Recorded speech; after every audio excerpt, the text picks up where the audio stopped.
Bonjour, voici le cahier de liaison qui vous permet de communiquer facilement entre parents et il reste dans les cartables, n'oubliez pas de le consulter régulièrement. La réunion de rentrée pour les parents de CPE a été annulée car il y a un mouvement de grève. Chers parents, nous avons manqué de temps lors du report de la réunion, car en effet, le 7 octobre, il n'y aura pas école, car il y aura un mouvement de grève. Information parents, je vous informe que je serai absent le 23 novembre toute la journée pour des raisons de grève.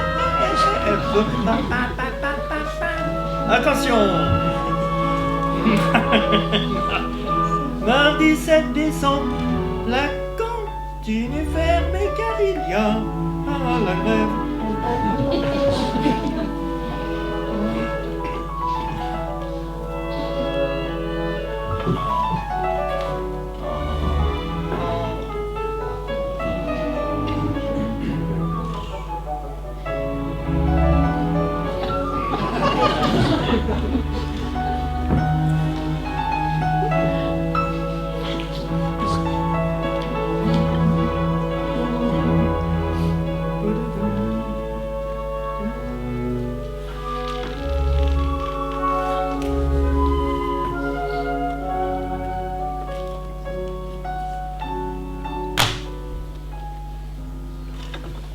Elle s'appelait Madame Martin, H.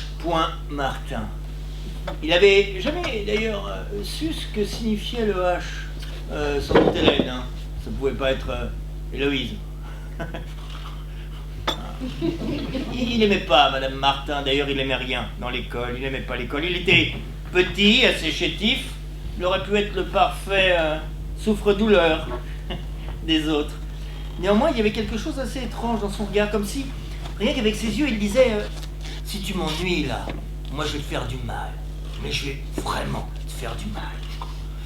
Il n'aimait pas l'école. Il n'aimait pas Madame Martin. D'ailleurs, c'était amusant comme à son époque, les maîtres, les instituteurs, les maîtresses. C'est amusant d'ailleurs ce mot. À 8 ans, j'ai une maîtresse. Ça laisse rêveur. Eh bien, c'est amusant comme ces gens, on ne savait pas exactement qui ils étaient. On aurait dit que ces gens n'existaient qu'au moment de l'école, de la scolarité. Ils arrivaient le matin, la cloche le soir retentissait, ils se désintégraient pour réapparaître le lendemain au même endroit. C'est amusant, ils avaient bien une vie quand même.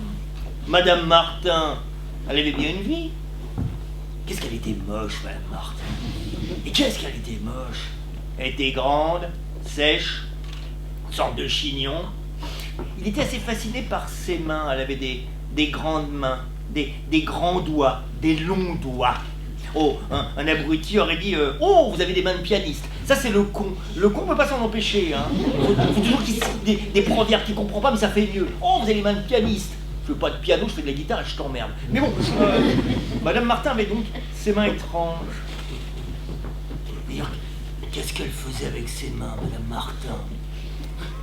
Imaginez un instant Madame Martin sous la douche, avec plein de mousse, en train de se nettoyer les seins, ou se nettoyer le pubis. Imaginez un instant Madame Martin avec ses mains comme ça, et avec son amant, oui son mari, peu importe un homme, qui la pénétrait sauvagement, et les mains de Madame Martin qui lui grifferaient le dos comme ça. Il était en train de penser à ça quand Madame Martin s'est rendu compte qu'il n'était plus du tout dans le coup. Alors elle lui a dit alors, on rêve? Ah non, là non, non, mais j'étais un petit peu absent, mais j'écoute. Madame Martin haussait les épaules, elle ne l'aimait pas. Et Madame Martin est sortie de la classe. À vrai dire, c'est pas vraiment une classe. Enfin, c'était une classe, mais on appelait ça le laboratoire. Pourquoi? Parce que c'était un cours privé, et c'était bien de dire, parce que c'est quand même très très cher, hein, qu'il y avait un laboratoire. Alors sur chaque table des élèves, des petits carreaux en faïence, blanc et bleu, un petit plateau en métal, avec au fond une feuille de liège épaisse, 4 petites épingles et une paire de ciseaux. Petits ciseaux. Et il y avait aussi, à noter, sur chaque bureau, un robinet. un robinet, qui n'était d'ailleurs branché sur rien du tout. Mais ça faisait bien, parce que les gens, c'était cher. Les gens hésitaient. Alors le directeur disait, mais on a un laboratoire. Bon, il leur montrait, vous voyez. Puis, sur les tables, il y a des robinets. Oh, bon, on va faire le chèque. Les gens sont cons, mais des fois ça marche. Hein. Alors donc, Madame Martin est sortie du laboratoire et elle a laissé à la surveillance un des autres élèves, son voisin de table, un petit rouquin. C'est marrant comme les rouquins sont souvent des petits faillots. Hein. C'est peut-être pour ça que les rouquins sentent mauvais. Alors, Madame Martin est sortie. Oh, ça durait quoi? 2 petites minutes. Elle est revenue avec une sorte de bocal, avec à l'intérieur une bonne vingtaine de petites souris blanches. Et ces souris se chevauchaient les unes sur les autres. Ah, elles étaient un petit peu énervées. Hein. Elles sentaient d'ailleurs qu'elles allaient vivre un fichu moment, une rude journée. Madame Martin a posé le bocal sur son bureau à elle, son grand bureau, donc avec un grand robinet, hein, est allée dans un autre placard, a sorti un autre bocal, avec à l'intérieur une sorte de des boules de coton trempées dans de l'éther. Elle a ouvert le bocal, a jeté les boules de coton parmi les petites souris, et chose incroyable, en l'espace de quoi 20 secondes, toutes les petites souris comme ça, sont tombées dans un sommeil le plus profond. C'est merveilleux l'éther quand même, hein. On peut faire des choses avec l'éther. Mais bon, là le débat n'est pas. Madame Martin a sorti une petite souris, l'a posée délicatement sur la feuille de liège, a bien écarté les petites papates de devant, bien écarté les petites papates de derrière, a pris une épingle et clac, a transpercé la patte de la petite souris. Et de 2, et de 3, et de 4. À chaque fois qu'elle transperçait la patte, il s'empêchait de pousser un cri. Parce que ça, c'était pas bien. Parce qu'il aimait bien les petites souris. Il aimait bien les petites souris. Par contre, il n'aimait pas Madame Martin. Parce qu'une petite souris, c'est mignon. Ah, ça fait de mal à personne, une petite souris. Mais Madame Martin faisait du mal à la petite souris. Elle n'avait rien fait, la petite souris. Pourquoi elle faisait ça? Pourquoi elle faisait ça? Madame Martin s'en moquait complètement. Elle a pris le ciseau, a pris un morceau de peau au niveau du ventre de la petite souris, a fait une petite entaille, rentré un pan du ciseau et a coupé, ouvert la petite souris jusqu'au niveau de la gorge. Et toutes les tripes de la petite souris ont dégueulé sur le liège. Oh. Elle avait vraiment envie de vomir. Et elle a commencé son cours. Alors nous avons ici donc l'intestin grêle, le gros intestin. Oh, les enfants, regardez, miracle, miracle! Le cœur bat encore, la souris n'est pas morte. Elle était vraiment au bord de l'évanouissement. Je ne pouvais pas regarder ça.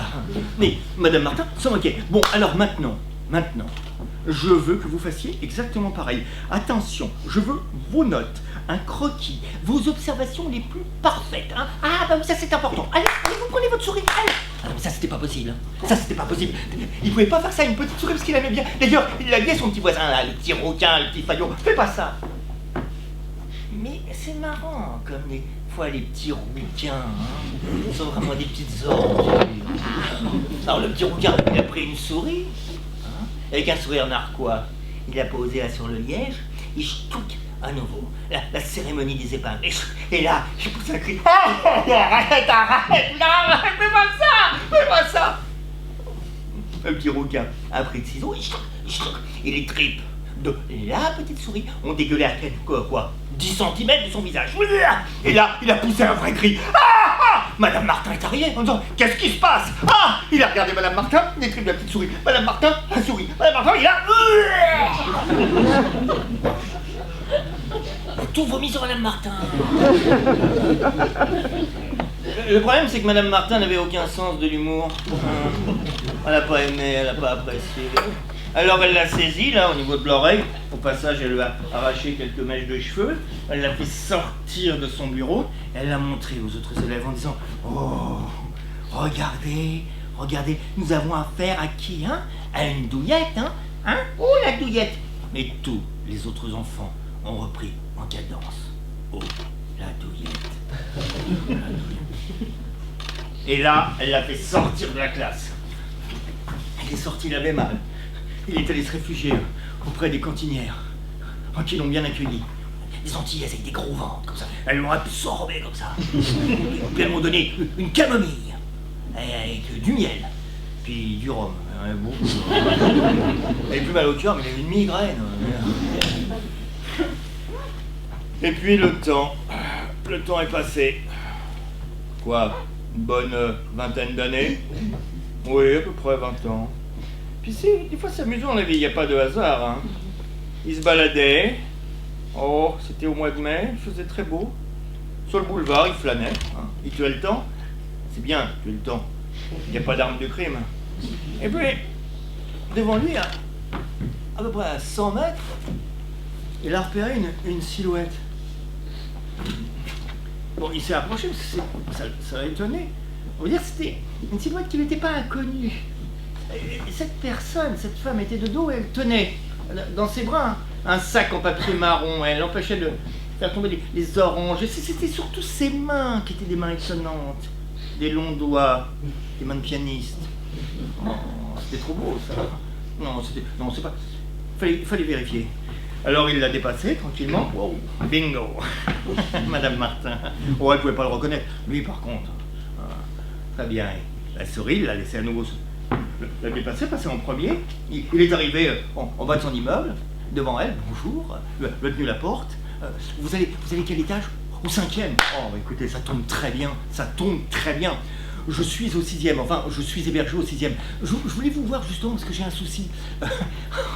Bon, je vous embête pas pendant longtemps, bah, je vous explique. Je suis hébergé là, chez mes amis. J'en ai encore pour au moins 2 bonnes semaines. Hein. Et je suis avec ma petite fille qui ma foi, a 18 mois. Alors je sais pas ce qu'elle a. Je sais pas si c'est l'air, la pollution, si elle fait pourtant elle a des dents, on dirait qu'elle les refait encore 2 fois, c'est incroyable. Eh bien, elle pleure toute la nuit. Alors vraiment, vous me dites, si vous l'entendez, vous me dites. Hein. Parce que moi, déjà, je suis son père. Ça m'énerve. Alors j'imagine les voisins. Est-ce que je peux aller ailleurs? Ça vous ennuie ou pas? Madame Martin l'a rassuré. Oh, mais non, j'entends rien. Vous savez, moi j'aime beaucoup les enfants. Je suis professeur de sciences naturelles. Elle a toujours fait cette distinction comme s'il y avait 2 sciences bien différentes. Les sciences naturelles et les sciences artificielles, c'est bien plus. Mais bon. Mais oui. Ah bah écoutez. Bah vous me rassurez, franchement. Ah oui, mais attendez, ça vous fait rien, mais peut-être votre mari, vos enfants. Vous trouvez que j'ai pas d'enfant. Puis je suis seul. Vous savez, dans cette société, vaut mieux être seul que mal accompagné, hein. Ah oui, vous êtes seul, quoi. Ouais. Bah c'est bien alors. C'est bien. Eh bien, bonne journée. Bonne journée. Alors, il l'a laissé sortir au 5e. Lui est sorti au 6e. Très vite, il a déboulé dans l'escalier. Il a observé Madame Martin. Il a attendu que celle-ci ouvre sa porte. Oh, elle avait même pas rentré la jambe droite complètement, qu'il est arrivé. Hop, il a poussé, un bon coup d'épaule. Bam! Madame Martin est tombée sur le sol. Il a refermé la porte, il l'a regardé là. Un bon coup au niveau du menton. Hop! Là, caronnette. Ça c'est bien. Ah, il a ramassé les oranges. Double tour. Il a pris les pieds de Madame Martin pour l'emmener dans sa chambre. Oh, il n'a pas trouvé la chambre tout de suite. Hein. Alors souvent, la tête de Madame Martin cognait sur le mur du couloir. Il n'avait pas un permis transport de femme. Hein, bon. Alors, et au bout de 10 minutes, il a quand même trouvé la chambre. Il l'a posée sur le lit. Oh, une fausse maigre, hein, vraiment, parce qu'elle était lourde. Voilà. Elle dormait toujours, c'était pas la peine de refrapper, ça aurait été de l'énergie gaspillée pour rien. Il est allé dans son armoire et est sorti 2 paires de bas. Et tranquillement, il a attaché Madame Martin sur son lit, en écartant bien les petites papates de devant et les petites papates de derrière. Voilà, et voilà. Non. Madame Martin dormait toujours. Il a visité l'appartement assez confortable. Il s'est surtout attardé dans la cuisine. Et de la cuisine, il est revenu avec 4 petits couteaux, lames longues et très fines, ainsi qu'une paire de ciseaux à volaille. Il s'est assis au bord du lit, en attendant que Madame Martin reprenne ses esprits. Ça durait quoi? 5 petites minutes à peine. Madame Martin, le regardant, juste dit d'abord cette première phrase. Oh, qu'est-ce que vous voulez? Vous voulez me violer?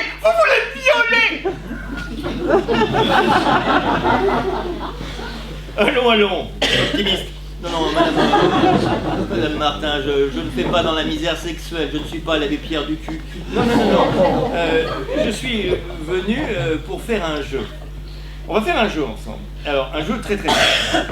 Je vais vous poser une question, à vous de trouver la réponse. Alors, bon, jusque-là, ça paraît simple. Il y a quand même une petite contrainte, sinon ce ne serait pas un jeu, hein. On est là quand même pour s'amuser. Alors, à chaque mauvaise réponse, il y a une punition. D'accord? Madame Martin ne comprenait rien. Voilà. Voilà l'énoncé du jeu. Accroché comme ça, là, sur le lit, votre matelas, vous me faites penser à un animal. Vous me faites penser à un petit animal. La question, la voilà. De quel animal s'agit-il? Madame Martin ne comprenait rien. Mais vous êtes un malade! Schlac! Tranquillement, il a transpercé la main gauche, Madame Martin. La lame est rentrée tellement rapidement qu'elle s'en est même pas rendue compte. Après, bien sûr, en regardant sa main ouverte, là, elle a poussé un petit cri. Mais là, elle m'avait prévenu. Mais je vous avais prévenu. Chaque mauvaise réponse, c'est une punition. Tout de suite, vous répondez. On a le temps. Il n'y a pas de buzzer, il n'y a pas de minuteur. Vous n'avez pas de rendez-vous. De toute façon, là, ça serait difficile d'y aller maintenant. Bon, alors, allez, on prend son temps. Moi, je n'ai pas envie de vous faire du mal, mais là, à chaque fois, il faut, parce qu'il y a punition. Bon, donc pose la question, parce que là, vous avez répondu trop vite. Et arrêtez de gémir, c'est insupportable. Accroché comme ça, vous me faites penser un petit peu à un petit animal. De quel animal s'agit-il? Madame Martin, regardez sa main. Vous êtes un malade. Oh, bah voilà. J'ai demandé de réfléchir, vous m'obéissez pas. Mais je suis obligé de punir. En même temps, c'est pas évident comme ça. C'est vrai parce que moi je connais la réponse. Alors forcément pour moi ça me paraît simple, c'est enfantin. Mais je connais la réponse. Alors vous non. Puis vous étiez pas. Peut-être ce matin vous êtes levé, vous n'étiez pas dit tiens je vais jouer. C'est vrai, bon. Bon allez, je vais vous aider. Allez, je suis beau joueur, je vais vous aider. Je vais vous donner un indice. Je vais mimer l'animal. Alors je vous le mime, Alors, je suis pas un très bon mime, Je suis pas un très bon mime. Alors pour ça, je vous donne un deuxième indice. C'est pas un lapin. Alors je vais vous dire pourquoi. Parce que comme je voulais le faire, parce que souvent on pourrait penser que c'est un lapin. Alors c'est pour ça, vous me diriez, c'est un lapin, et je serais obligé de vous punir. Mais ce serait pas de votre faute, ça serait de la mienne. Vous voyez? Donc là, je m'en voudrais un peu. Bon, vous voyez, je suis pas méchant quand même. Bon, alors, donc je dis, c'est pas un lapin. Attention, parce qu'un lapin, j'aurais fait ça déjà. Mais bon, il faut imaginer une grande queue. Indice offert, une grande queue comme ça. C'est vous le mime, C'est un petit animal.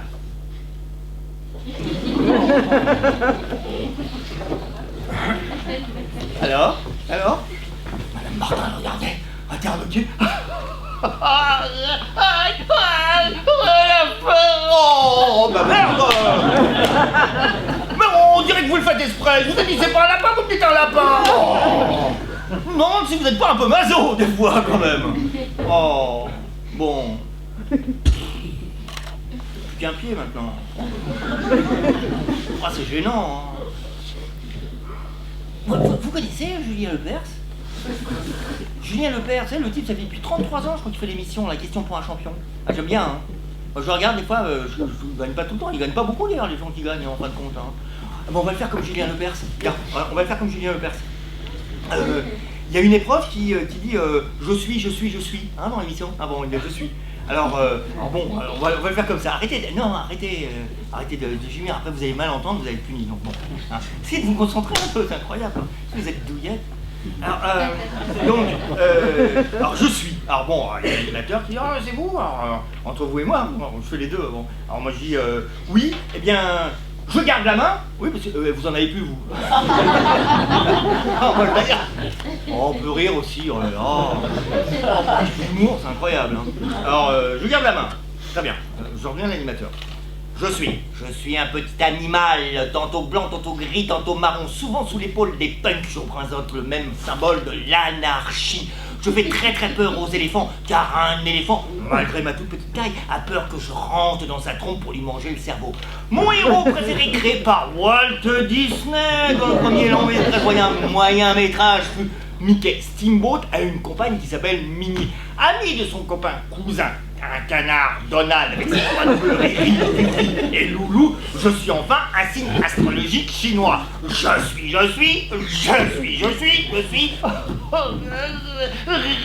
Loulou. Oh non, là vous le faites exprès. Ah, là vous avez une mauvaise foi, ne vous écoutez pas. Mais je vous le dis maintenant, vous dites, il ne reste plus rien, bon. C'était un rat ou une souris, vous m'auriez dit. Rat, j'aurais accepté. Souris, pareil. Oh là là, signe astrologique chinois. Hein, sur l'épaule, puis des éléphants comme ça. On voit souvent les dessins où l'éléphant était sur le tabouret avec la petite souris comme ça. Ça me fait rire, pas vous, bon. Mais bon bah voilà. Oh là là. Oh là là, vous avez mal. Hein. Oh, puis ça saigne de partout maintenant. Oh.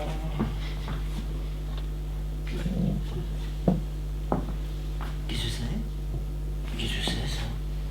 Mais c'est un ciseau à volaille. Mais qui c'est qui l'a mis là? C'est moi, je le fais bien. C'est moi. Oh, on peut rire aussi. Ah. Madame Martin, la douillette. Alors tranquillement, il a pris le ciseau à volaille. Il a découpé les vêtements de Madame Martin. Et Madame Martin s'est retrouvée sur son lit, en sous-vêtements d'Amar. Et vous vouliez que je vous viole, ça? Vous aviez peur que je vous viole? Putain, mais non, quel optimiste, hein. Ah, Madame Martin. Alors il a pris un morceau de peau au niveau du pubis de Madame Martin, a fait une petite entaille, a rentré dans les pans du ciseau à volaille et est remonté tranquillement jusqu'au sternum. Et toutes les tripes de Madame Martin ont dégueulé sur le matin. Et là, il a commencé son cours. Alors, nous avons l'intestin grêle, le gros intestin. Oh, miracle, Madame Martin, votre cœur bat encore, vous n'êtes pas morte. Et vous étiez un bon prof, j'ai tout retenu. Hein. Pourtant, j'ai pas vu la fin du cours. Hein. Ah, Madame Martin, vous saviez quand vous m'aviez fait mal à l'oreille, vous m'aviez arraché quelques cheveux. Ah, c'est pas bien. Alors, il a sorti son poignard. Et d'un seul geste, rapide, net, sec et précis, il a scalpé Madame Martin. Mais, avant de partir, il a pris une orange des commissions de Madame Martin. Et l'orange, il l'a déposée sur la table de la salle à manger. Puis, il a posé le scalp de Madame Martin sur l'orange. Bah franchement, c'était très décoratif. Ça avait un côté vintage. Et voilà. C'était comme ça. C'est un tueur en série. Un serial killer. C'est vrai que le terme tueur en série, il l'aimait pas trop en fin de compte. Hein. C'est un côté un peu solde. Hein. C'est un côté un peu deuxième des marques. Serial killer, c'est mieux. Mais attention. On est NAIT, serial killer. On ne le devient pas. C'est pas une résolution. On ne se lève pas un matin en se disant tiens, je vais me mettre à tuer. Mais non. On est comme ça. Parce que c'est vrai que les gens font souvent des résolutions. Souvent les femmes font des résolutions, plus que les hommes d'ailleurs.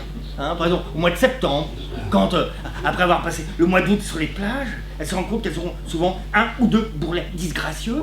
Elles se disent, tiens, en septembre, je vais m'inscrire pour les faire disparaître. Alors elles vont s'inscrire dans un club de sport. Souvent des noms à la con. Wellness, Vitatop Elf, ou remise en forme web, conneries comme ça. Avant, elles vont à Decathlon, s'acheter un survêtement comme ça, avec une gourde Quechua comme ça, puis elles arrivent comme ça.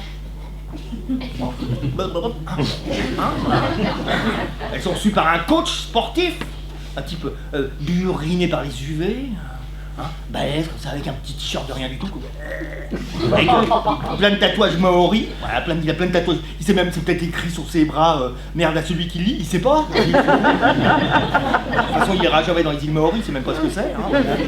Avec les dents blanchies comme ça, il lui dit voilà, on peut montrer des exercices, on va aller aux machines. Puis il lui sourit tout le temps, elle fait oh là là, je crois que je lui plais. Tu vois, ils sont tous pédés en plus. Elle monte sur une machine à la con. Elle est là comme ça.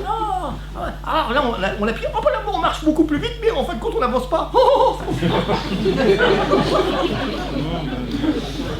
Ah, ça, c'est septembre. Alors, on y va quand même en octobre. On y va peut-être un petit peu moins bien assuré. En novembre aussi, elle y va, en soufflant. Puis après, quand il commence à faire froid, quand il fait nuit très tôt, le mois d'août en plus il est loin. Elle marche comme ça, avant d'aller au club de sport, elle est en survêtement, avec une doudoune, elle a une doudoune, C'est sexy, une doudoune, hein. Ça donne envie, hein. Une doudoune et des moon boots. Ouh, là, vive l'érection. Elle passe... Et elle passe devant une boulangerie comme ça. Et dans la boulangerie, il y a un millefeuille. Elle le regarde comme ça. Elle a l'impression que le millefeuille, il lui parle comme ça. Et il s'ouvre entre les feuilles avec la crème. Mange-moi.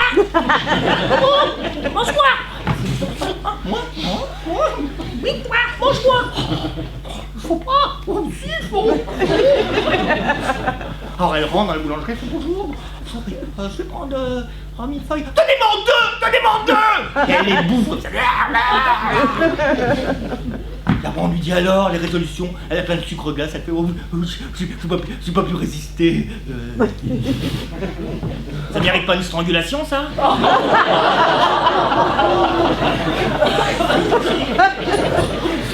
Mais si.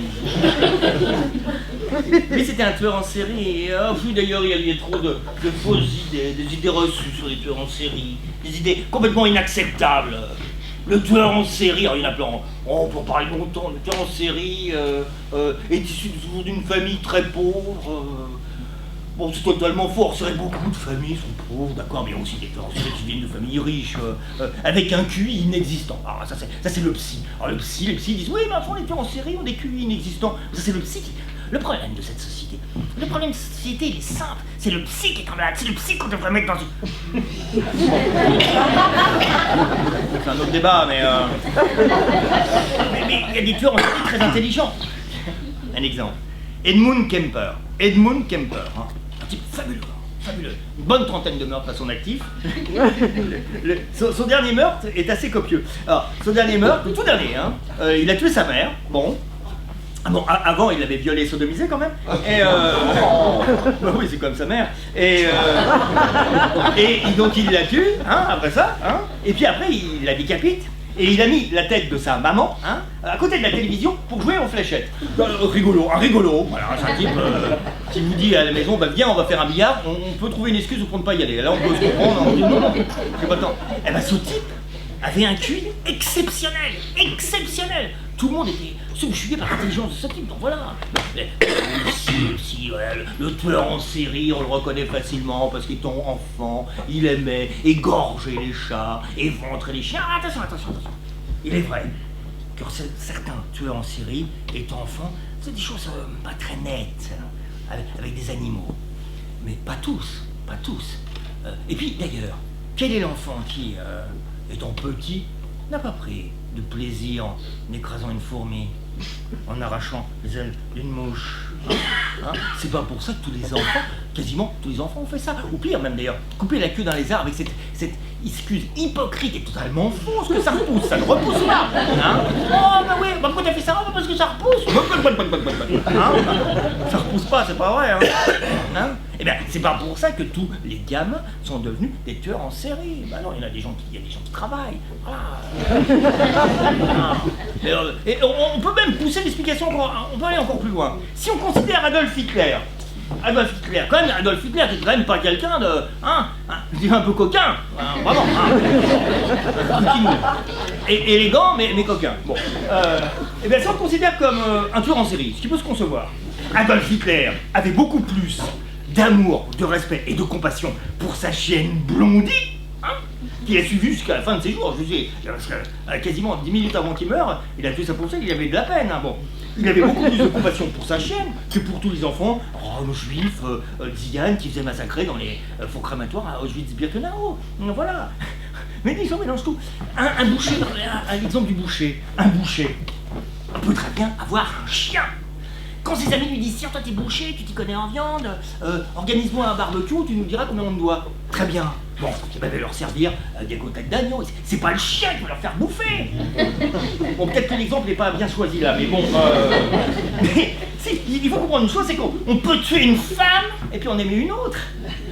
C'est logique. C'est même normal. Tiens. Autre idée reçue. Le tueur en série n'est pas capable d'amour. Ça c'est méprisant. Oh, les exemples qui montrent bien, c'est totalement faux en plus. Albert de Salvo, alors, peu de gens connaissent la véritable identité d'Albert de Salvo, plus connu d'ailleurs sous le nom de l'étrangleur de Boston. Il y a eu un très très bon film d'ailleurs avec Tony Curtis, l'étrangleur de Boston. 33 victimes à son actif, quasiment que des personnes âgées. Eh bien, quand il s'est fait arrêter, sa femme, s'il était marié, il avait 2 gosses, sa femme a été première surprise, parce que c'était un père attentif, un mari doux et fidèle, un père très attentif. 2 gamins. Au moment de son arrestation, son fils avait 10 ans, sa petite fille en avait 8. Tous les soirs, depuis qu'ils étaient nés. Avant, quand ils étaient petits, bon, bébé, non, il les bordait. Mais une fois qu'ils pouvaient entendre son histoire, il leur racontait une histoire, à tous les 2. Tous les soirs, une petite histoire, jusqu'à ce que ses enfants dorment profondément. Il sortait de la pièce, le gamin ne dormait pas, il recommençait. Ça pouvait durer tranquillement. Et vraiment, quand il dormait complètement, il sortait. Et puis après, c'est vrai qu'il sortait, il allait étrangler une vieille. Oui, mais un enfant, ça met du temps à s'endormir. Alors des fois, ça soulage. Des fois, les gamins, c'est pas évident, quand même. Ça met énormément, une tendresse. Et même Ted Bundy, quand même. Ted Bundy, au moins 120 meurtres à son actif, minimum, quasiment 120 meurtres signés. Ted Bundy avait un succès fou auprès des femmes. Les femmes venaient le voir, lui écrivaient. On avait même construit à côté de sa cellule une sorte de chambre d'amour. Et les femmes venaient voir Ted Bundy, et les geôliers disaient rien, ils faisaient même l'amour. Elles faisaient l'amour avec Ted Bundy, quand même. Un type qui avait tué 120 personnes. Quand même, c'est fou, quoi. Ah ben ça, c'est sûr. Aimé, un tueur en série. Il s'est même marié avant son exécution, à Cannes-Roule. Il s'est marié. Ça, c'est extraordinaire pour une femme. Faire l'amour avec un tueur en série, c'est extraordinaire, parce que souvent la vie des femmes, c'est un peu ordinaire. Bon, il y a des pointes extraordinaires, les soldes. Ça, on verra. La deuxième des marques, c'est l'orgasme. Mais là, un tueur en série, quand même. En plus, l'amour, il pouvait en parler parce qu'il l'avait connu. C'est amusant d'ailleurs, le coup de foudre. Le coup de foudre. On oublie d'ailleurs vraiment la signification de ce mot, le coup de foudre, cette expression où d'un coup on est bien, on est bien, et d'un coup, hop, un regard, et la vie est plus pareille. Le coup de foudre, il faut l'avoir vécu au moins une fois dans sa vie. Ce qui est bien, c'est quand c'est partagé. Oui, le coup de foudre, il l'a vraiment eu. Il s'y attendait pas, le coup de foudre. Il donnait une conférence auprès de plusieurs sociétés. D'habitude, c'est vrai que c'était un bon orateur. Bon. Donc il montait sur le podium, une sorte de pupitre avec un micro, il a commencé son discours, ils sont visiblement ravis, et tout à coup sur la gauche, le coup de foudre. Il l'a vu, elle était magnifique. Bon, la beauté en plus, ça ne veut pas dire grand chose, mais c'est vrai qu'elle était en plus très belle. Jeune, grande, mince, élégante, sensuelle. Mais surtout, il avait remarqué que dans ses yeux, il y avait une lueur étrange. Tout de suite, il a su qu'elle aimait tuer comme lui. Les tueurs en série se reconnaissent. Il a su qu'elle aimait faire du mal. Ils se reconnaissent, ces tueurs en série. On dirait presque même, on pourrait appeler ça du corporatisme. Corporatisme, alors qu'il n'est pas voué qu'aux tueurs en série. Tout le monde fait du corporatisme. Les médecins, entre eux, font du corporatisme. Quand vous attendez 4-5 heures aux urgences avec plein de sang, vous voyez les 2 types arriver avec une raquette de tennis en disant « Ah, alors t'as gagné ?» C'est les médecins. Bon, corporatisme, ils se reconnaissent. Voilà. Vous avez aussi les philosophes de gauche, milliardaires, quand ils descendent dans des pays en guerre, ils disent « Alors, t'es descendu dans quel palace ?» Ils se reconnaissent.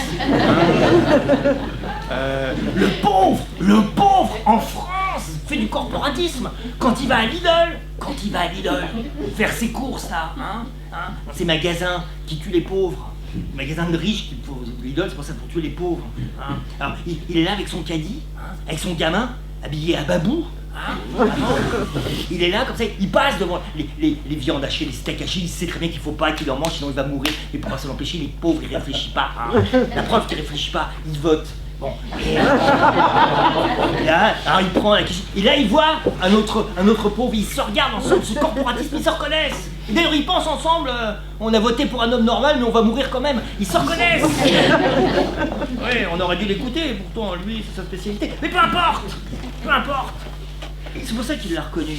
Oh bon, d'ailleurs, son discours, il l'a complètement bâclé. Vous n'avez plus envie, vous voulez lui parler, c'est logique. Elle voulait la connaître. Elle voulait le connaître aussi.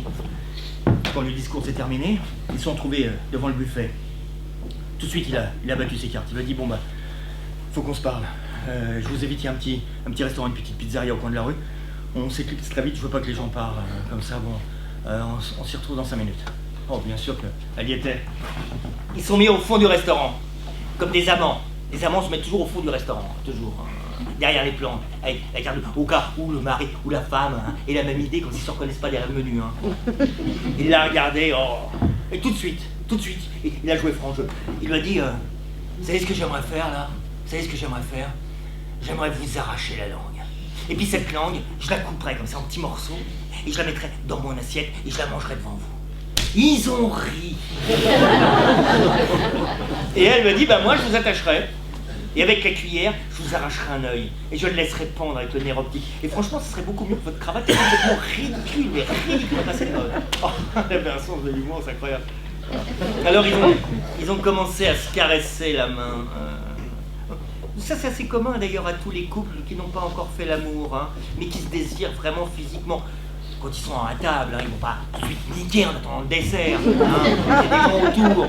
Alors les gens, quand ils savent après qu'ils vont faire l'amour, mais ils commencent, c'est le vrai préliminaire, ils se caressent la main, ils ont l'impression de se pénétrer avec les doigts.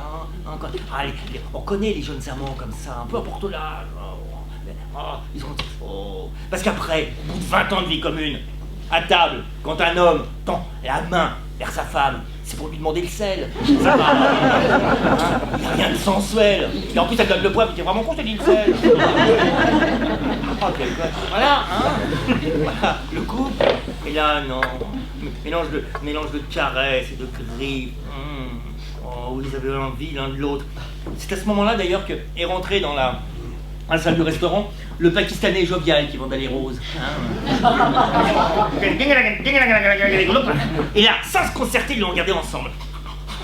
Il est parti en courant, il est pas revenu. Tant mieux pour lui d'ailleurs.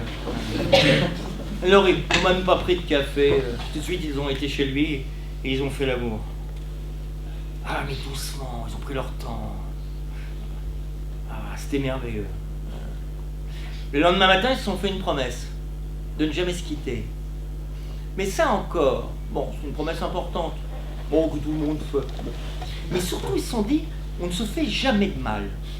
On ne se tuera pas, on ne se fera jamais de mal. Parce qu'ils étaient conscients de moins d'une chose, c'est que là, c'est le destin incroyable, exceptionnel qu'ils avaient mis là sur leur route. Merveilleux quand même. Les gens qui aiment Dieu, qui se rencontrent comme ça. C'est unique ça. Oh, il ne faut pas forcer le destin. Alors ils se sont fait cette promesse, ils l'ont tenue. Par contre, qu'est-ce qui avait déclenché chez eux cette envie de tuer? Il y a bien un moment un facteur déclencheur, bien sûr, on est comme ça, d'accord? Il y a quand même quelque chose qui est, quand même, bon, il y a un bon Dieu quelque part. Et eh ben, ils ont réfléchi. Alors ils avaient des points communs, comme vous avez des points communs,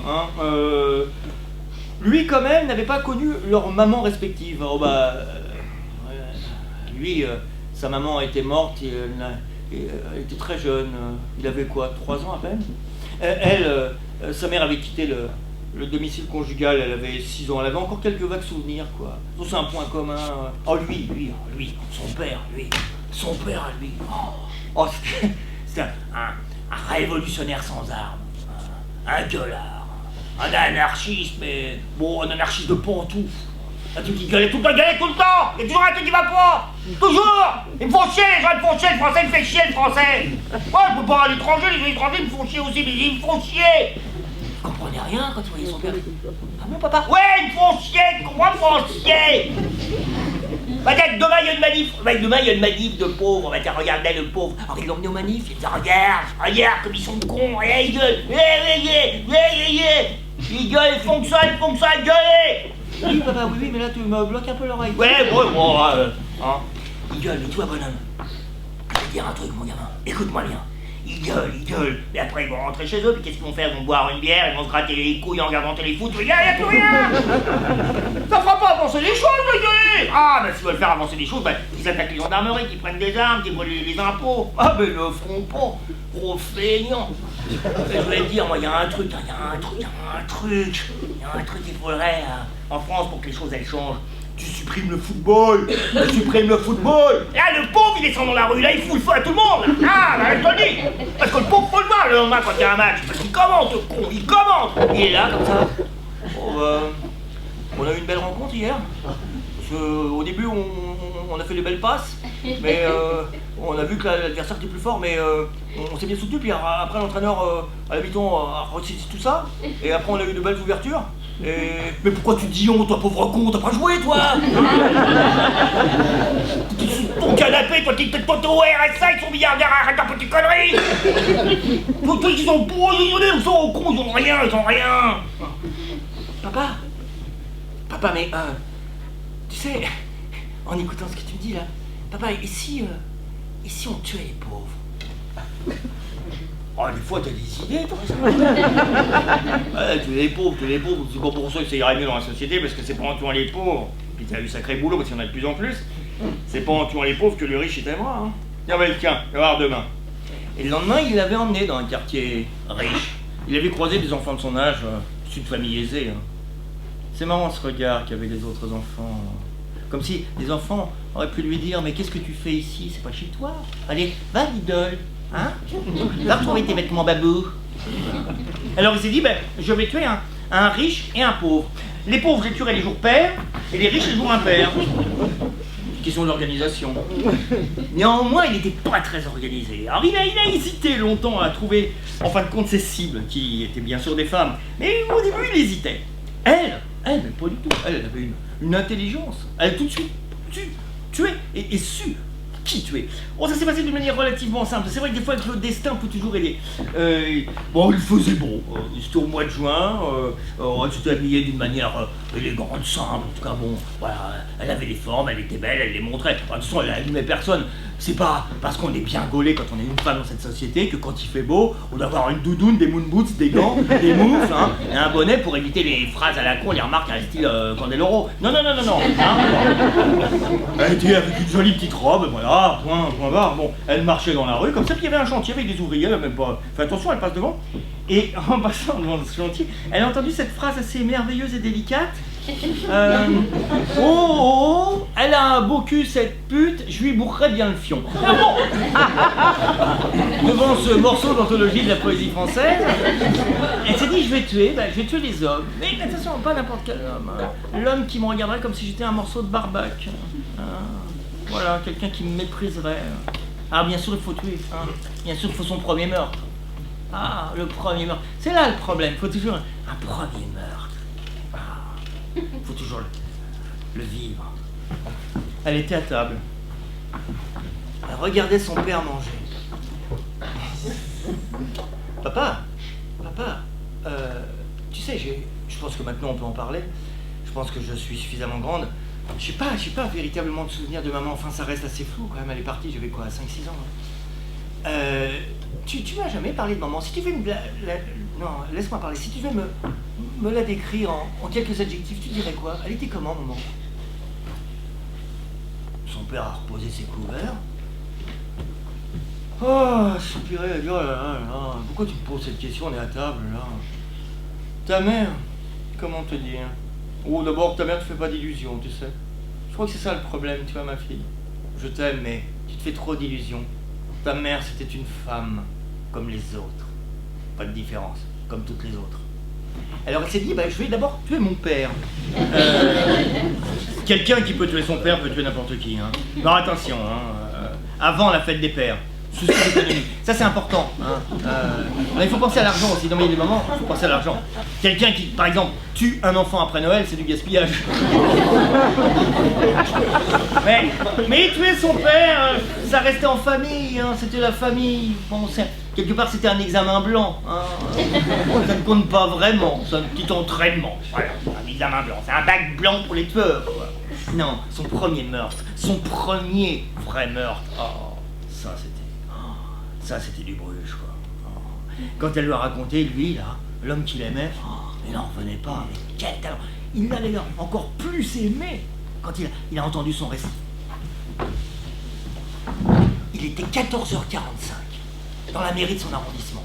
Elle était installée depuis presque 1 heure, parce qu'elle avait rendez-vous à 14h, devant le bureau pour l'attribution des logements à caractère sociaux. Elle avait rendez-vous à 14 h, elle était venue un quart d'heure plus tôt, on ne sait jamais, il était 14 h 45. Voilà, ça c'est vraiment insupportable. Bon, elle avait toutes ses affaires, ses dossiers, elle lui dit, bon, je prends encore 10 minutes, puis après je m'en vais parce qu'il ne faut pas me prendre pour une imbécile. La porte s'est ouverte. Du bureau est ressortie une femme d'une trentaine d'années, qui tenait un enfant dans les bras. Jeune, un an et demi à peine, et cette femme pleurait. L'enfant aussi, mais cette femme pleurait des vraies larmes. Elles se sont regardées comme ça, une sorte de solidarité entre elles. La femme est partie, et elle a entendu son nom qui sortait du bureau. Bon. Elle a pris son sac, pris ses affaires, son dossier, vérifié si elle n'avait rien oublié, et elle est rentrée dans le bureau. Et là, elle l'a vu. Il était tuable. Il était laid, petit, gros. Il avait perdu ses cheveux et le peu de cheveux qui lui restaient sur le crâne, il les avait mis en mèche comme ça, avec du gel. Un petit peu comme Giscard, c'est vrai. Quelqu'un qui a la même coupe que Giscard mérite un peu d'être tué quand même. Hein. Il avait des mains aussi, des mains aux doigts très courts, des gros doigts boudinés et velus. On aurait dit une araignée velue et feignasse. Par contre, lui, il est tout de suite tombé amoureux. Elle était magnifique. Il n'en revenait pas. Et un homme aussi répugnant, quand il tombe amoureux, tous les hommes répugnants, quand ils tombent amoureux, très vite comme ça, le coup de foudre, ont souvent des petites pointes blanches, hein, comme ils se lèvent. C'est comme ça qu'on le reconnaît. Bien sûr, il n'en revenait pas. La beauté dans son bureau. Vous voulez que je ferme la porte? Ouais. Elle s'est retournée, elle a fermé la porte. Oh, elle n'était pas dupe. Bien sûr qu'il regardait son cul. Mais elle pensait, regarde-le parce que jamais tu l'auras. Voilà. Elle a refermé la porte. Oh, elle n'en revenait pas. L'amour était dans son bureau, parce que l'amour c'est important. Il n'avait jamais vraiment vécu l'amour. Jamais. Parce que les femmes étaient difficiles, c'est ce qu'il disait. Les femmes, elles sont difficiles. Quand on leur dit alors c'est qui le type d'homme que vous trouvez séduisant, elle a la même réponse. Georges Clooney. Oh, hey. Faut un petit peu arrêter avec Georges Clooney quand même, hein. C'est que ce type, à chaque fois qu'il prend un café, il se prend un piano sur la gueule, faut arrêter, hein. Il arrive même pas à retrouver son vaisseau, là, il tourne, alors l'autre conne, elle arrive tout de suite, elle passe d'un vaisseau russe au chinois, puis elle arrive, oh, hey, gravité, non, faut pas l'oublier, non. Oh, mais là, oh, il en revenait pas, qu'est-ce qu'elle était belle. J'ai le dossier, alors vous m'avez demandé les originaux, j'ai fait les photocopies en 2 exemplaires, comme, voilà, je vous le soumets, je gagne pas beaucoup, mais depuis, je cherche un appartement parce que, depuis que j'ai perdu papa, excusez-moi, à chaque fois que je parle de papa, je suis très ému, depuis que j'ai perdu papa, je peux plus vivre dans cette maison, j'ai trop de souvenirs douloureux, quoi. Et si jamais je trouve un appartement grâce à vous, peu importe si c'est petit ou grand, si jamais je saurais vraiment vous remercier. Je saurais vraiment vous remercier. Et les femmes ont une capacité incroyable de persuasion. On dirait que dans leur visage, elles ont une capacité folle, comme ça, de se couper le visage en deux. Comme si avec l'œil droit, elle dirait, si j'ai l'appartement, je vais te sucer, rien qu'avec l'œil droit. Et avec l'œil gauche, en plus, j'avale. C'est chaud. Alors qu'un homme, quand il désire une femme, c'est... Voilà, c'est... Il n'en venait pas. Oui, mais... Non, rien. Il y a un appartement, oui, il y a un appartement, oui, qui s'est libéré là, mais il faudrait qu'il vous plaise, hein. Écoutez, si vous voulez, on le visite ensemble. Vendredi 14 h, vous pouvez? Bien sûr, je peux. Mais bien sûr, avec vous, j'espère. Oh oui, je vous note l'adresse. Tenez, 14 h. Je vous raccompagne. Il s'est extirpé de son bureau, remonté son pantalon qui dégueulait au-dessus de sa braguette, à cause de ses poignées d'amour. C'est une expression assez amusante d'ailleurs. Poignée d'amour, c'est vraiment une expression de femme, hein. C'est vraiment les femmes qui peuvent créer des expressions si cons. Hein. Poignée d'amour. Parce que c'est vrai que quand la femme se marie, étant jeune, elle est svelte, mais son mari est surtout très svelte. Hein. Il a 25 ans, vous n'avez pas de bille, comme ça, puis il s'aime. Hein. Puis après, avec le couple, on s'aime moins. Et moins on s'aime, plus on bouffe. Question de balance, comme ça. Alors, tu baisses plus, mais par contre, tu gonfles. Et elle a gardé les photos, comme ça, où quand ils étaient jeunes, alors elle le montre à ses copines. Non, ça c'est mon mari. Puis un jour, ses copines, elles le voient. Ça veut dire, toi, non. Ah oui. Quand on fait l'amour, on m'accroche à ses poignées d'amour. Mais tu ne t'accroches pas à ses poignées d'amour, tu t'accroches à sa graisse, pauvre connasse. Mais bon, le problème ne se pose pas, c'est un autre débat. Et il l'a raccompagnée à la porte, il lui a tendu sa main, sa grosse araignée. Elle a plongé dedans. Elle avait envie de le tuer, mais c'était pas le moment ni l'endroit. Inutile de préciser que le vendredi à 14h, il était là. Il est même arrivé à 13h. Au cas où, éventuellement, on passe d'heure d'hiver à heure d'été, en plein milieu de semaine. On ne sait jamais, il n'avait pas raté l'amour pour une connerie quand même. Pour Bergen Greenwich, bon. Donc il attendait. Oh, il l'a aperçu. Il s'était bien habillé, remis encore un peu plus de gel, petit cycle de lavage. Et là, en l'accompagnant jusqu'à l'appartement, plaisanterie. Ah, il n'a pas arrêté de plaisanter. Ça, c'est loco. Vous connaissez le vieux proverbe qui dit « Femme qui rit est à moitié dans ton lit ». Ah oui, proverbe vraiment à la con parce qu'on ne sait jamais de quelle moitié dont on parle. Mais il a plaisanté, il plaisantait. Dans l'ascenseur, il plaisantait. Dans le couloir, il plaisantait. Et arrivé devant la porte de l'appartement, il a sorti son trousseau de clés. Il y avait au moins une bonne quinzaine de clés. Il n'est pas arrivé du premier coup. Et là, il a sorti cette phrase de con, qui arrive assez souvent, parce que le con, donc, il meuble. Il a dit oh, j'aurais fait un mauvais cambrioleur. Ça, c'est la phrase du con. Voilà. C'est pièce qui tombe, ça repousse pas. Le con a toujours des phrases bien polies comme ça. Bon. Oh, bah non, il fait froid. Oh là là, bah oui, on va le payer parce qu'il va faire chaud demain. Bon, le truc de con, quoi. Bon, voilà. Il est rentré. Et puis, il l'a fait rentrer comme ça à l'appartement. Elle va sourire. Et elle a regardé l'appartement. La moquette était épaisse, très bien, ça étouffe les cris. La sonorisation est bonne. Je peux voir la chambre? Merci. Elle est allée dans la chambre. Petite pièce, sympathique, avec une fenêtre et pas de vis-à-vis. Très bien. Non, c'est bien, ça me plaît. Mais c'est surtout un détail. Le radiateur mural. Et à gauche comme à droite, un long tuyau. Assez solide, robuste, bien accroché au mur. C'est là que ça se passerait. Alors elle est sortie de la chambre, elle l'a regardé, elle l'attendait dans le couloir, comme ça.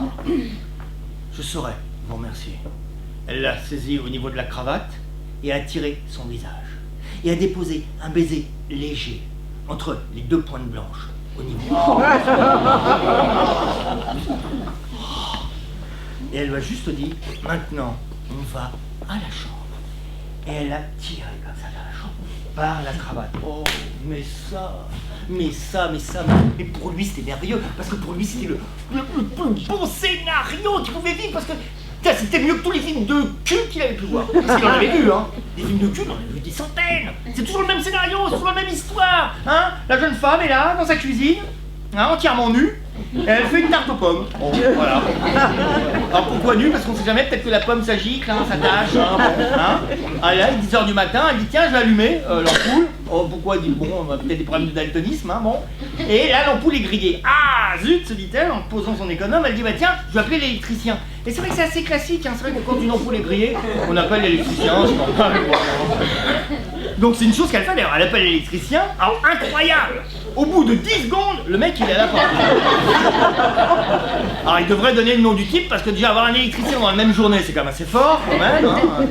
Du premier coup de l'avoir au téléphone c'est encore mieux. Et puis au bout de 10 secondes on a vraiment un génie. Alors elle est nue, hein, mais ça, elle veut m'ouvrir la porte entièrement à poil. C'est logique, il y a une urgence, hein, elle pense pas s'habiller. On reste boulot, hein, bon. Elle m'ouvre la porte et lui d'ailleurs il fait même pas grave, il est boulot aussi, il est à poil, il s'en fout. Il a sa caisse à outils. Bon, visiblement, qu'il prend comme ça, donc ses outils doivent être en mousse, parce qu'une caisse à outils, vraiment, il a pas des bras comme ça, mais non, il est balèze, comme ça. Il la suit, elle dit, ah bah oui, l'ampoule, dans la cuisine, il s'en fout, elle a poil, il s'en fout. Et là, il y a une échelle dans la cuisine, on ne sait pas pourquoi, il y a une échelle. Alors elle monte sur 2 premières marches, il regarde l'ampoule, hop, et il l'encule. Alors bon, c'est assez classique, hein, en même temps. Voilà, c'est bon. Alors lui, ça m'était jamais arrivé, alors qu'il savait changer les néons, comme faut pas le dire. Donc il y a quand même un truc. Mais bon, voilà. Mais là, la cravate, ah, c'est jamais, c'est le rêve comme ça. Tranquillement, elle s'est laissée dépasser, l'a poussée contre le radiateur, le mur, et tout de suite, il m'a ploté les seins, mais comme un tigre. Attends, une vraie furie. Attends, on a le temps, t'as pas de rendez-vous après. Alors, on a le temps, hein. Oh, t'es un coquin, toi, hein. T'es un tigre, hein. Oh, coquin. Alors, de son sac, elle a sorti 2 paires de monocles. Et elle l'a accroché au tuyau. Tantôt à gauche, tantôt à droite. Il a eu un instant de doute. Oh, ça va durer longtemps parce qu'elle s'est déshabillée à son tour, ne gardant que sa petite culotte et en se frottant les fesses contre son sexe. Oh là, c'est merveilleux pour lui. Il en grognait de plaisir. Les pointes grossissaient. T'es un bavard, toi. T'es un bavard. Est-ce que tu aimes qu'on te fasse crier? Est-ce que tu aimes qu'on te fasse crier? Oui. Oh. Eh ben moi, je te fais une promesse. Je te jure que je vais vraiment te faire crier. Et elle lui mentait pas, il allait crier. Hein. Mais il a crié et crié. C'est tout. Le problème, c'est les voisins. Parce que toi, tu t'en moques. Hein. Ah bah après, tu vas t'en aller, mais qui c'est qui va prendre l'appartement? C'est moi. Après, j'aurai des problèmes. Hein. Bien sûr, tu pourras revenir. Mais ma réputation... Attends, je vais te faire crier. Toi, hein.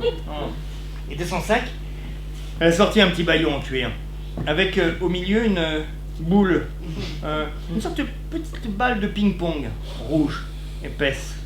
Ouvre la bouche, voilà, elle a mis la boule dans la bouche, et a serré le bâillon derrière le crâne. Voilà, très bien. Essaye de crier. Ah voilà, comme ça on sera tranquille. Oh. Qu'est-ce que nous avons en magasin? Alors, elle a enlevé la ceinture, ouvert la braguette, fait tomber le pantalon et a plongé la main dans le casson. Oh, mais dis donc, t'es un vrai cheval, toi. Oh là là, mais t'es un vrai cheval. Heureusement que tu travailles pas à fin d'us, t'aurais eu des problèmes, hein.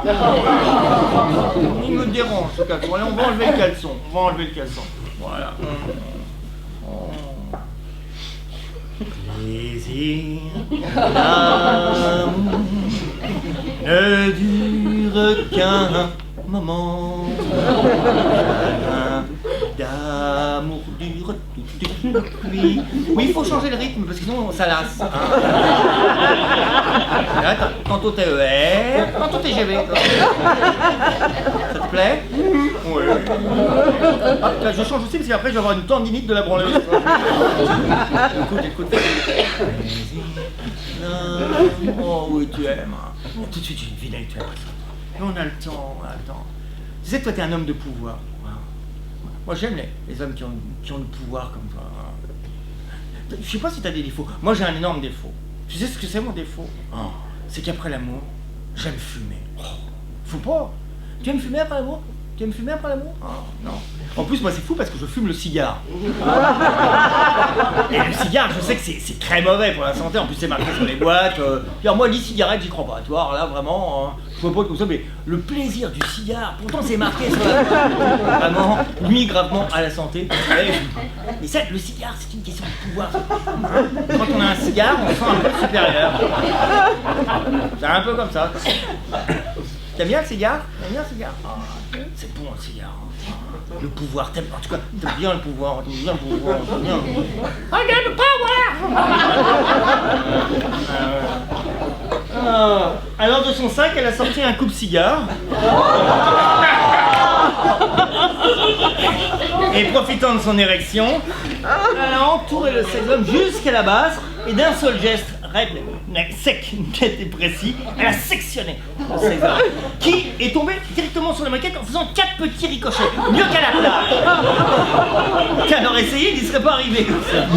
Mélange de sang et d'urine. Non, c'est sûr qu'il a failli s'évanouir, mais elle m'a donné une petite tape qui revient à lui. Voilà, comme ça.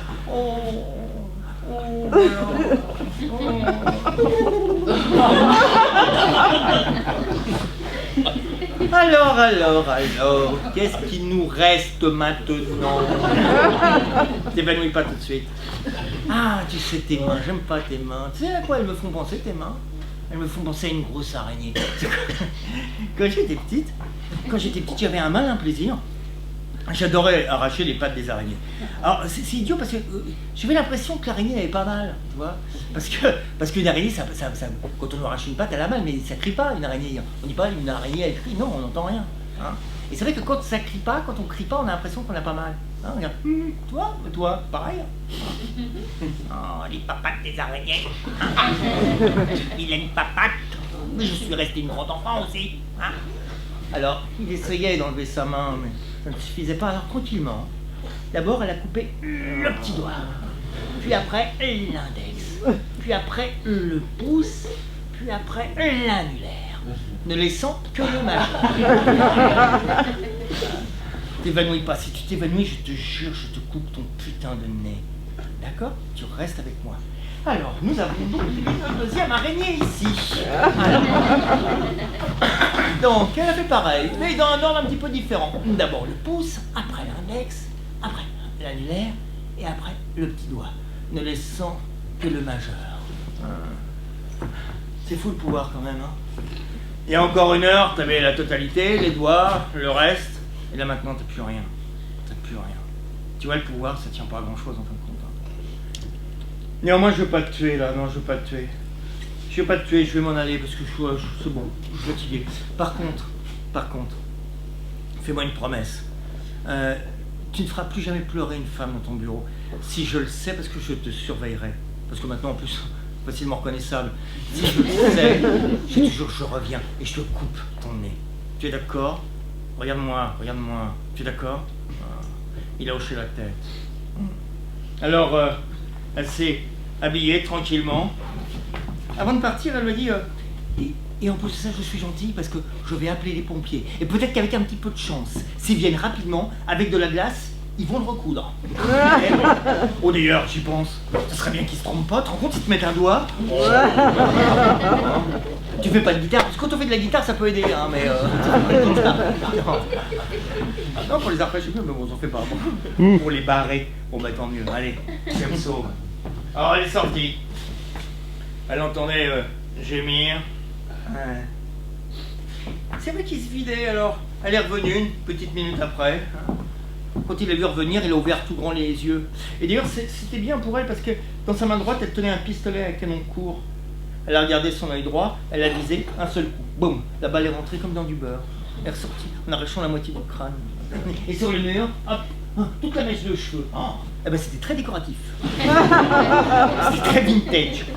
Quand elle m'a raconté ça à lui, mais il m'a dit, mais qu'est-ce que je t'aime! Et très vite, ils ont vécu ensemble. Très vite. Très vite. Et avec eux, il n'y avait pas de souci de la routine, pas de souci du quotidien. Non, ils s'ennuyaient jamais. Les soirées étaient variées. Tantôt un repas télé, un plateau télé, soirée ciné, soirée théâtre, on faisait l'amour, on ne sortait pas. Les jeux, ils adoraient les jeux. Bon, leur jeu préféré, c'était le jeu des 7 familles. Ça, ils adoraient. Famille. Dans la famille, strangulation. Je demande pour 10 points le lieu incroyable. Oh, j'ai. C'était dans un magasin bio, si tu veux. Alors, dans un magasin bio, il y avait une cliente bio, mais vraiment cliente bio, toi, habillée bio, toi, style Jacoul croquant, tu vois, vraiment. Elle se rase pas sous les bras, et puis le 31 décembre, elle bouffe du tofu, tu vois, vraiment. Bon. J'ai eu envie de la tuer, alors j'ai pris un sac poubelle recyclable, comme ça, et je l'ai étouffé, et je l'ai mis hop, dans les légumes, une fois morte, ça fait. Bah, c'est recyclable, hein, c'est pas mal, ça, 10 points. Ouais. Pas mal, ça c'est classique, mais bon, ouais. À moi, pour 30 points. Dans la famille noyade. Je demande le moment imprévu. 30 points? T'as perdu. Je te jure que je triche pas. Je t'explique. Je t'ai pas venu pour tuer un soir là, vraiment. Tu sortais du travail, toi, une conférence, mais qui était beaucoup plus difficile que la nôtre. Et j'avais un petit peu les cheveux longs, j'aime bien comme ça avoir les cheveux courts derrière. Je passe, 19h10. Salon de coiffure, plus personne, juste une petite coiffeuse, une petite blonde comme ça. Bon, je rentre comme ça, je dis bonjour, vous allez être fermé? Elle me dit non, non, je peux encore vous prendre, mais mettez bien les créteaux fermés parce que vous serez le dernier client, c'est pourquoi. Je dis bah juste rafraîchir un peu. Très bien. Je n'étais pas parti pour tuer, je te jure que je n'étais pas parti pour tuer, vraiment. Tu vois, elle me fait le shampoing comme ça et tout. Ah, je n'étais pas parti pour tuer, j'en avais marre de ses cheveux derrière comme ça. Et tout à coup, je sais pas pourquoi, elle me regarde comme ça et elle me dit ouh là là. Ah bon, je dis tiens, ouais. Elle me dit ouh là là, j'ai écouté le dernier disque de Florent Pagny. Oh, qu'est-ce que c'est bien. J'ai pas fait, quoi. Ah, comme c'était bon. Il avait gagné d'ailleurs au jeu, mais il faut voir aussi une chose, c'est que quand même elle était largement supérieure à lui. On dit toujours que dans un couple, il y en a un qui aime plus l'autre. C'est vrai. C'est vrai qu'il l'aimait peut-être plus qu'elle, peut-être parce qu'il était admiratif. Parce que elle, tout de suite, elle a su qu'il fallait tuer les hommes. Lui, il a eu une grande hésitation, tuer d'abord un riche et un pauvre, c'est impossible. Alors après, il s'est dit, je vais tuer les cons, voilà. Il avait envie de tuer. Alors il s'est dit, je vais tuer les cons. Alors vaste programme, hein, il y a tellement de cons en plus. Et en plus, c'est dangereux parce qu'on est tous le con de l'autre. Hein. Puis il n'était pas du tout suicidaire. Même si tuer les cons, c'est quand même facile, parce que le con se repère. C'est vrai. D'abord, le con est rarement seul. Le con est souvent accompagné. Et on dit, putain, mais quelle bande de cons. Voilà, je sais pas quelle bande de gens intelligents. Le con se connaît parce que quand le con fait une connerie, ça l'amuse. Le con il fait une connerie, il fait oh là là, oh j'ai fait une connerie, ce que je suis con. Voilà, ça le fait rire, voilà. Quelqu'un d'intelligent et de sens s'est dit mais putain j'ai fait une connerie, mais qu'est-ce que je m'en veux? Putain mais je suis vraiment trop con, je me foutrais les baffes. Le con fait j'aurais jamais pensé que j'étais aussi con. Voilà, le con. Après j'ai dit bon bah tous les cons, après tout, tellement. Faut tuer le con à la base. Il faut tuer le con à la base. C'est pour ça qu'il tue les femmes.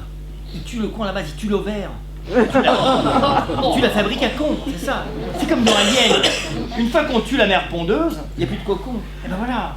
Oh, bah. Ah, bien sûr, il tuait des femmes aussi, comme ça qui n'étaient pas connes, mais il y avait des pulsions aussi. Oh, les pulsions, ça compte pas, ça compte pas. Bon. Mais voilà. Mais lui c'était un tueur en série, quand même. C'est des serial killers. Tuer, et alors? Lui, il avait pas l'hypocrisie de dire qu'il prenait du plaisir et qu'il le faisait. Et voilà, il aimait ça, et elle aimait ça. Et quand ils se racontaient leurs histoires, ils aimaient ça. Et alors tout le monde a des envies de tuer. On va pas être hypocrite dans cette société, je pense que suffisamment. On a tous eu des envies de tuer. Pourquoi on ne le fait pas? Pourquoi? Parce qu'il y a la justice, la pseudo-justice. Parlons plutôt de peur de la répression, peur de la punition, peur de la prison. Mais nous, là, c'est dans l'être humain, là. Qu'il soit un homme, une femme, même un enfant, c'est dans l'être humain, c'est intrinsèque, c'est dans l'homme, ça. C'est dans l'espèce humaine, on pourrait dire en termes. C'est dans l'espèce humaine, cette volonté de tuer. On l'a tous eu. Eux, ils allaient au bout, c'est tout. On a tous pris le TGV. On a tous pris le TGV. On dit, tiens, TGV. De La Rochelle à Paris, 3h15 à peu près. On est fatigué, on dit tiens on va dormir, on prend le TGV à 7h30 du matin pour aller passer un petit week-end à Paris. On dit bah tiens comme ça, on va bien dormir dans le train, comme ça on sera tranquille, comme ça on arrivera à Paris, on sera tout frais. On commence à s'endormir, on n'est même pas arrivé à Niort, on n'est pas arrivé à Niort, tout, on entend derrière, juste derrière. Michel, c'est moi, je suis au portable là. Qu'est-ce que tu fais? T'es où là? Qu'est-ce que tu fais? Oui, mais j'ai du forfait. On n'a pas envie de la tuer, cette grosse conne. On n'a pas envie d'attendre qu'elle aille dans les toilettes, comme ça peut s'enfermer avec elle, lui faire bouffer son putain de téléphone. Tiens, tiens, bouffe-le, il y a de la 4G, il y a de la 4G. Tu veux passer un SMS? Tiens, un SMS. On a envie. C'est ça. Et quand on fait les courses à Auchan, le 24 décembre, le 24 décembre, tout le monde fait ses courses. On s'en prend toujours au dernier moment parce que, bon, on se dit, tiens, peut-être qu'il y aura moins de monde et tout le monde pense ça. Ça peut avoir plus de monde. On est là, comme ça, avec son caddie. Le caddie est plein, comme ça. On arrive, les caisses sont pleines de gens avec plein de victoires, parce que le caddie, c'est le caddie du 24 décembre. On en a plein. C'est une petite folie, bon, on comptera après. Janvier va être difficile, mais pour une fois, c'est pas ça que les impôts, ils les auront pas, voilà. C'est humain, ça, penser ça. Alors là, on dit, mais par contre, on se dit, merde, on va passer... Alors déjà qu'on a mis 3 heures à trouver une place de parking, vraiment. Alors là, on va être 3 heures à la caisse. Et puis d'un coup, il y a une caisse vide, On voit une petite caissière blonde, comme ça, avec une blouse, au champ, Delphine Cartois-Où. Elle vient avec son tiroir métallique, hein, elle fait venez, venez, j'ouvre là, bonjour. Oh là là, génial, on prend le café. Elle vous fait vous avez la Cartois-Où. Ne serait-ce que cette phrase donne déjà envie de tuer, hein. Cartois-Où, hein. Mais on va pas la tuer, elle ouvre la caisse. Alors elle ouvre la caisse, donc on va pas la tuer, hein, bon. Hein. Et oui, j'ai Cartois-Où après ça. Alors oui, pas tout de suite, c'est pas grave, j'ai le temps de mettre mes affaires, c'est pas grave, oui. Oh, il y a du monde, hein. Bah oui, c'est les fêtes, et quand c'est les fêtes, il y a du monde parce que c'est les fêtes. Oui, bon, alors, les phrases de con, hein, voilà, hein. Et oui, quand il fait froid, il fait pas bon. Et voilà, on met les petites affaires, et tout à coup, là, du fond, arrive une jeune fille, avec 2 articles, pas 3, 2 articles, une petite baguette, et puis du lait démaquillant, puis elle arrive comme ça.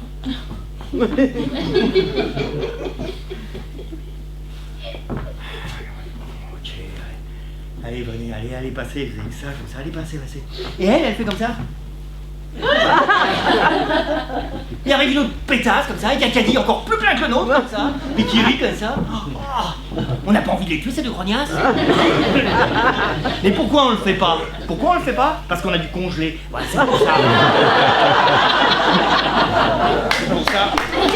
Mais on a envie de le faire. C'est ça.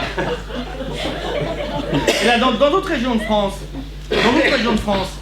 par exemple dans le sud, du côté des Vignons, quand vous sortez, quand vous venez de Barcelone, de Montpellier, de Sète, de Béziers, vous sortez, la sortie c'est Rémoulins. Il y a 2 Rémoulins sur l'autoroute A9. À Avignon, il y a 16 km. D'accord, bon, de national. Et 16 km qui descendent comme ça. Hein. Vous passez du Gard au Vaucluse. Ça descend comme ça. Et il y a un moment, il y a une descente. Du côté de Villeneuve, d'Avignon. C'est limité à 50. On ne sait pas pourquoi. Hein. Il n'y a pas d'usine, il n'y a pas de maison. On ne sait pas pourquoi. C'est comme ça. C'est 50. Limité à 50. On ne sait pas. Il n'y a pas de raison. C'est limité à 50. Et même avec une Fiat, on serait au-dessus. Et il y a bien sûr, il y a un radar. Hein. Et là, on a beau freiner comme des cons. Hein. Et derrière le radar, il y a un gendarme. Et souvent, les gendarmes, hein, ils se tiennent toujours comme ça. On dirait qu'ils vérifient qu'ils n'ont pas laissé une couille sur la moto. Et là, tout de suite, ils vous chopent, et clic, il nous fait. Alors là, on dira, oh putain, ok, on met le clignotant. Ok, on sait dans cette descente, ok. On ouvre la vitre. Bon. Gendarmerie nationale, oui, il fait bien de préciser parce qu'on aurait pu penser qu'il était une grenouille. Pas absorbé par un Canadien, taché l'été. D'accord, voilà. Bonjour, oui. Non, je sais pas combien j'étais, mais pas beaucoup. 60. Ah bah, permettez-moi de vous dire, c'est franchement un miracle parce qu'avec la descente. Oui, il ne faut pas plaisanter avec ces gens. Oui. Bah écoutez, oui, d'accord, je suis un délinquant, Non, mais je me moque pas de vous, mais écoutez, ça va être Noël, là. Bon, d'accord, ça coûte combien? Ah d'accord, et je perds combien de points? 1 point. Ah ouais, non, mais c'est bien, d'accord. Très bien. Bon, bah oui, je vous reverrai très vite. Et là, il vous pose cette question incroyable, il vous regarde et vous dit il est où votre éthylotest? Quoi? Il est où votre éthylotest? Écoutez, bon, vous allez dire que je pinaille, hein, franchement. Mais votre patron, là, Manuel Valls, il a dit que c'était plus utile, parce que c'est pas fiable du tout. Il est où votre éthylotest? Franchement, on n'a pas envie de le regarder et de lui dire, je sais pas. T'as regardé dans ton cul? Peut-être dans le cul de ta mère, c'est peut-être... On en rit, hein? Et pourquoi on le fait pas? Ah, on le fait pas parce que...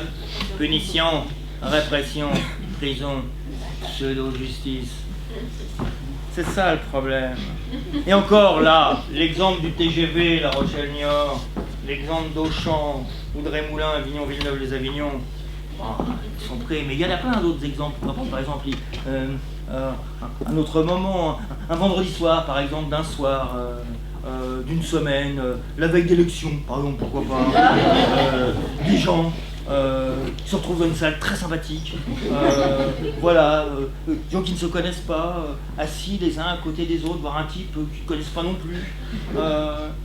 Si on leur disait, vous avez pendant un quart d'heure la possibilité de vous égorger, de vous étriper, de vous cogner, de vous violer, de vous faire les trucs les plus incroyables.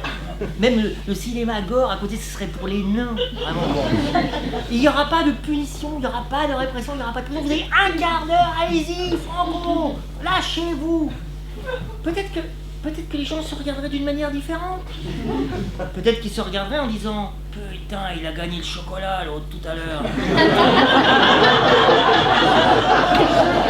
Je piquerais bien sa ballotine de 150 grammes. Hein. Pour ça, il faudrait que les gens se regardent. Qu'ils prennent le temps. Non mais Salomé ma puce maintenant, là tu dors, Non tu dors ma puce là, c'est bon. Non écoute mais non ma puce. 30 fois je t'ai raconté comment papa il a rencontré maman. Non tu dois dormir maintenant. Non tu dois dormir, il est tard. Non maman est pas là. Ma puce, maman est pas là. Maman est en train de visiter un appartement. Oui bah avec elle ça peut durer longtemps. Alors, mais oui, quand elle reviendra, elle te fera un petit bisou. Voilà, hein. Non, je suis là, c'est papa. C'est pas... Voilà, bravo, t'as réveillé ta soeur. Louison, dors, ma puce, dors. Voilà, t'as réveillé ta soeur. Oui, c'est demain, c'est papa qui vous amène à l'école. Ouais.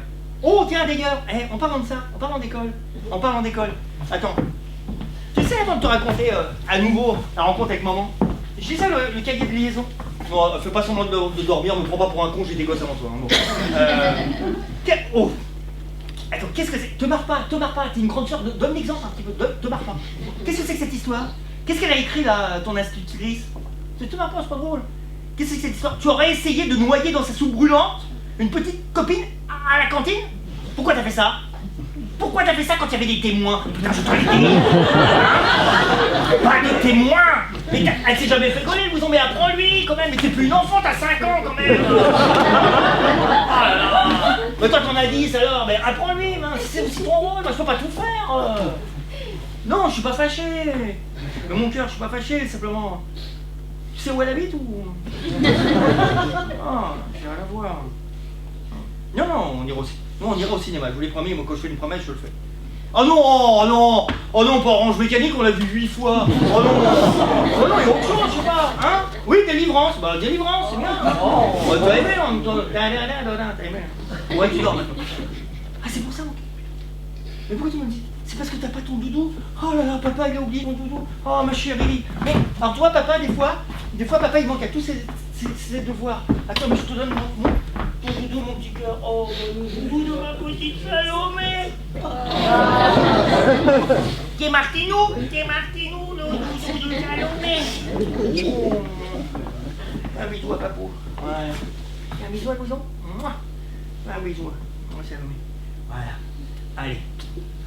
Chut. Maintenant, papa a du travail. Je reste là. Je laisse la lumière. Vous savez pas avoir peur, il n'y a pas de monstre ici. Hein? On est entre nous. Allez, bonne nuit les filles. Papa vous aime. Ah les gosses.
d'avoir participé à cette séance de psychothérapie individuelle.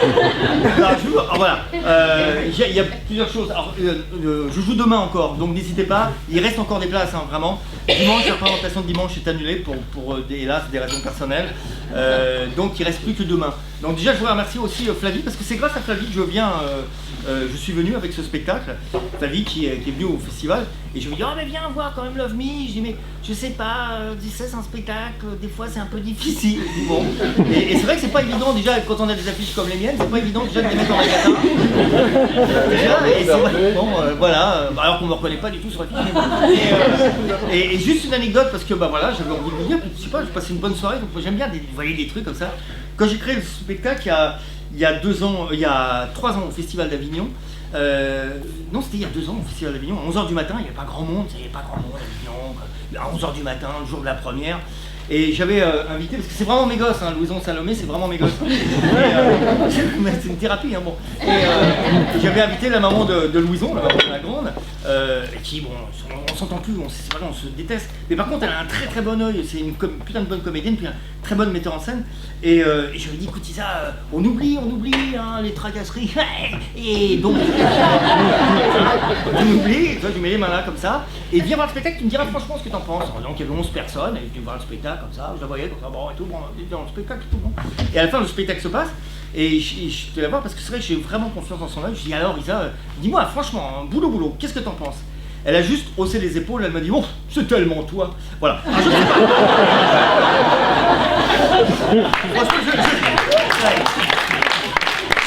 pas. Je sais pas quoi penser après ça. Donc on est encore là demain, n'hésitez pas si vous avez des amis, faites de la pub, etc. parce qu'il reste plus que demain, et puis voilà. Avignon, il y aura plein d'autres spectacles au festival, d'autres spectacles d'humour, etc. Je suis en train de préparer la suite, mais ce sera pour dans 2 ans, parce qu'il va revenir, il est tellement gentil. Et, merci infiniment de votre accueil, puis peut-être qu'on va se retrouver pour boire un verre, volontiers. Merci beaucoup et à très très bientôt.